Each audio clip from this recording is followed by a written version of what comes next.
Bom dia, boa tarde, boa noite, dependendo aí da hora que você nos ouça.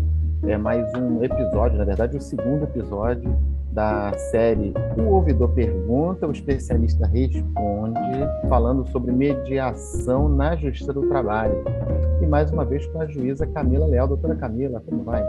Tudo bem, gostei dessa introdução. Bom dia, boa tarde, boa noite. Queria A dizer gente aí que quase não dormi com tantas reflexões do nosso último encontro para cá, né? Então, Então, e tenho muitas respostas aqui, e muitas perguntas sem respostas para debatermos. E eu e aí, espero que os leitores nos ajudem, os ouvintes, na verdade, nos ajudem. doutora Camila, os nossos episódios eles estão no ar, eles estão aí em pleno movimento. Para quem acredita em ET, quem sabe um ET não nos escute aí, queira mediar conosco uma época qualquer da vida, hein?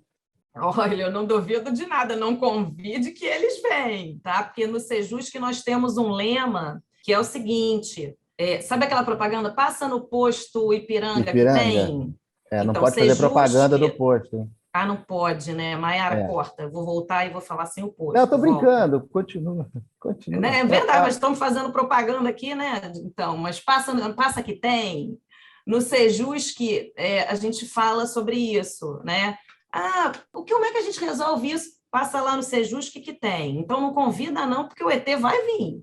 E a gente Então, pronto. ajuda também, a gente pode fazer a mediação já de conflito intergaláctico. Intergaláctico. Então, muito bom. Isso. Doutora Camila, no episódio passado eu deixei uma pergunta solta no ar, que era sobre a indagação: mediar é preciso? De fato, mediar é preciso, doutora Camila? É preciso. A mediação, ela resgata algo que, para mim, é fundamental para o ser humano, o empoderamento. Hoje essa palavra ficou na moda, né? E por vezes a gente até esquece um pouco a importância dela. Mas a mediação, ela resgata a crença que os próprios envolvidos podem solucionar o seu conflito. E isso é muito importante, principalmente em termos de conflitos trabalhistas. Se a gente entrar aqui, por exemplo, numa discussão sobre justiça em número, quantidade de demandas trabalhistas crescentes, quantidade de pessoas que perdem a capacidade de dialogar com essa premissa de que transferir a responsabilidade da decisão para o outro ela é mais fácil ou é o único caminho, porque ninguém disse para aquela pessoa que existe um outro caminho, a mediação ela resgata isso. Eu converso muito com os mediadores da Justiça do Trabalho, dizendo que eles têm uma missão muito importante, porque os mediadores acreditam mais na capacidade daquelas partes de solucionar o conflito por elas, sem a necessidade de um juiz para dizer como está certo e como é que está errado, do que as próprias partes.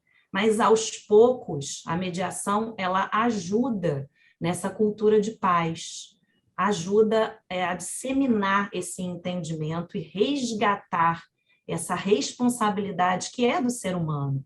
A gente precisa encarar o conflito como algo natural, como algo que é inerente à vida. E a gente precisa aprender a resolver isso, né? Tem gente que fala, eu não gosto de negociar. Goste você ou não, você negocia da hora que acorda à hora que vai dormir. Você Você negocia só não percebe o fato, né? Mas que está sempre negociando alguma coisa.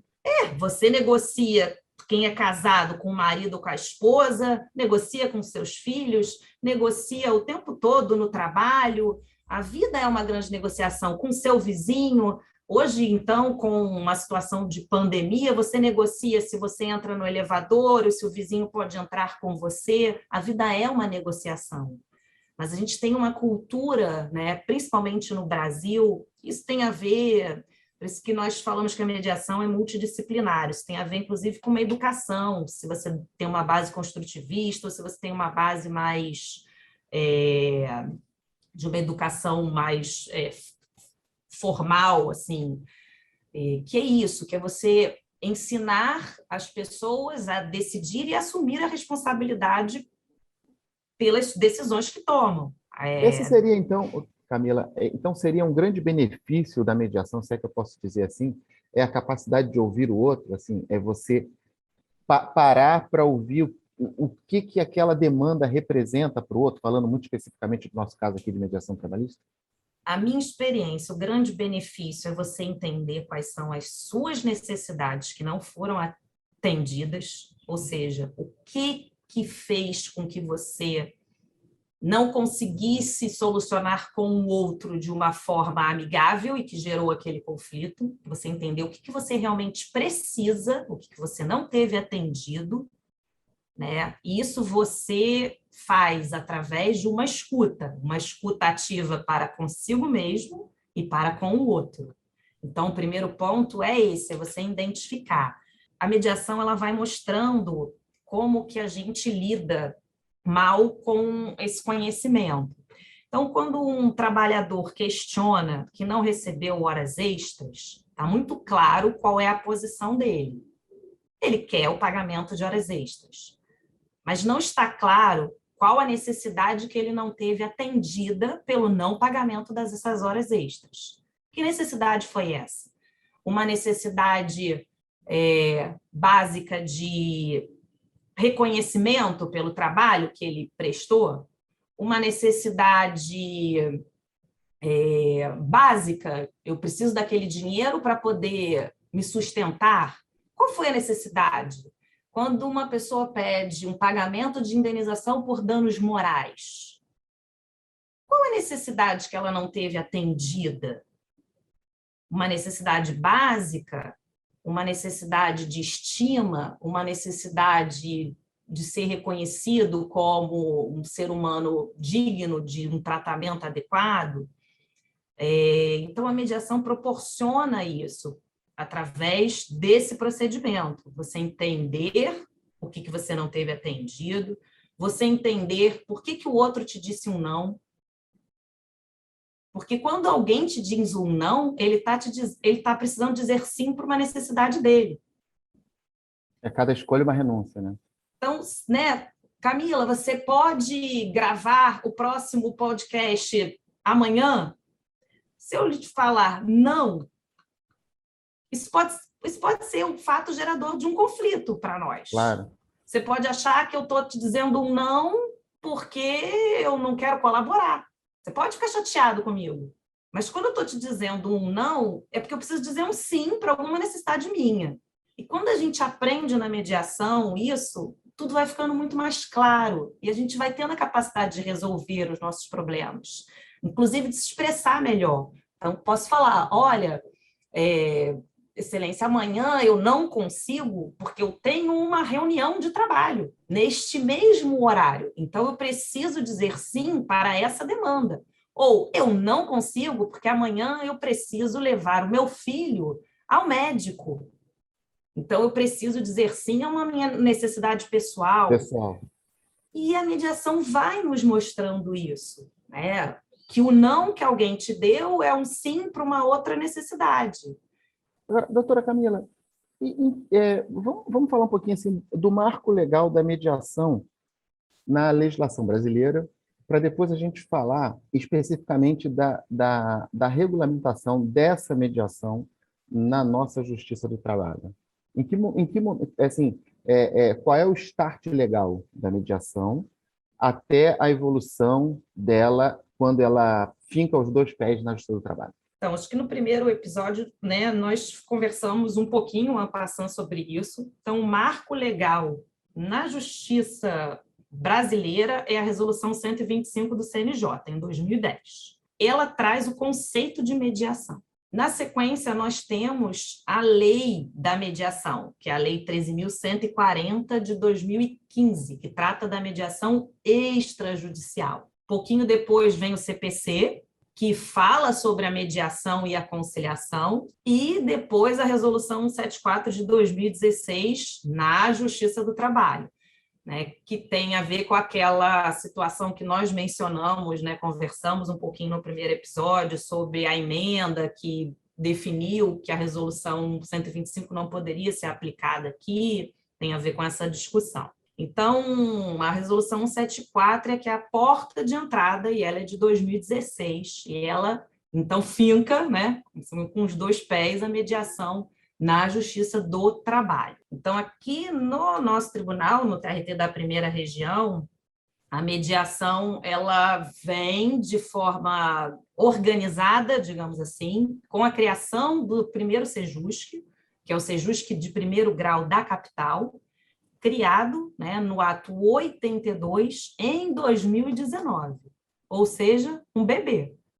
Né? Começamos a fazer mediação mesmo, né, a partir da criação do Sejusc, e mesmo assim, né, nós começamos a conseguir aplicar o procedimento com a qualidade que, né, que é preciso, com a formação de todos os servidores que hoje estão no Sejusc. Porque quando o Sejusc foi criado, acho que 1 ou 2 servidores apenas tinham a formação devida e exigida pelo CNJ.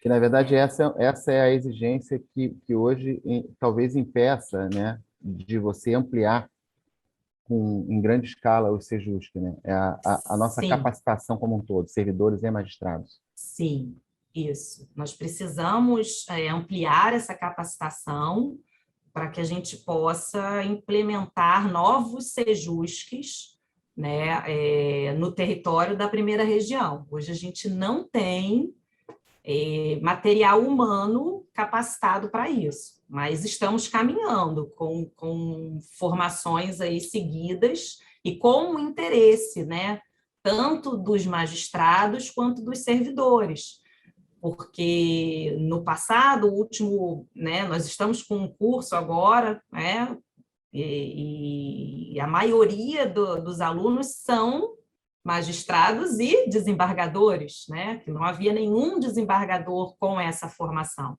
Então, hoje o interesse, ele é grande, né? Num passado, o curso anterior, acho que apenas 4 magistrados se inscreveram, né? Então, o interesse hoje está maior e isso é um caminho muito bom para a aplicação desses métodos, né? Com Doutora pessoas Camila, formadas. infelizmente, nosso tempo aqui desse episódio está acabando, mas esse tema realmente fascina muito, né? E eu queria convidá-la para continuar participando conosco aqui no próximo episódio, para continuar tratando desse tema da mediação, mas eu queria já deixar aqui, doutor, uma perguntinha para o nosso próximo encontro.